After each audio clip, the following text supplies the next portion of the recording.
Li bajarê Amedê cara yekem ku lîstikvaniya şanoyê bi şewazekî nû hat lîstin. Festîvala Hunerê ji aliyê navenda Çanda Mordemê ve bi navê Solo yek kes rûbirû hat lidarxistin.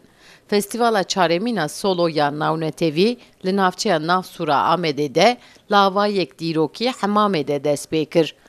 Armanca ve festivalê jî taybetî ser evkeye dengbêjî çîrokbêjî qewilbêjî ew jî vebêjiyek em bêjin çîrokbêjiyek yek kesî ye û wek em bêjin heta niha wek şano wek ew natiye nirxandin em dixwazin ku em vê dîqat bikişînin ser vê meselê ku ev tiştên ku em dibêjin ku di çanda Kurda de heye ew jî wek formekî hunerê ye.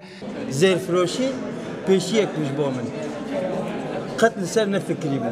Lîstikvanên ku beşdarê festîvalê bûbûn jî ama jê bi wê yekê dikin ku êş û jiyana gelê Kurd xwestine bi şewazekî nû bi çîrok û lîstikan li hemî ciyanê bidin nasîn. Li ser koçberiyê ye weke her Kurdê eşkişandî ew jî koçberiyekî bi zorî li ser wê ye çîroka me. Egleb Kurdî lîstokê me jî Kurdî çêdibin. Ez bi şexsê xwe jî hez dikim ku Kurdî bilîzim hertim. Heta ku ji min min tê ez Kurdî jî dilîzim. Ev peşenge zindî ye. Yani tevî lîstikvana tê qalkirin û bîranîn û dîrok û belengaziya Kurda tîne ziman. Yani herkes bi dîroka xwe û bi zulm û zora ku dîtiye ya ew dîtiye ya malbatên wî dîtine wana tîne ziman.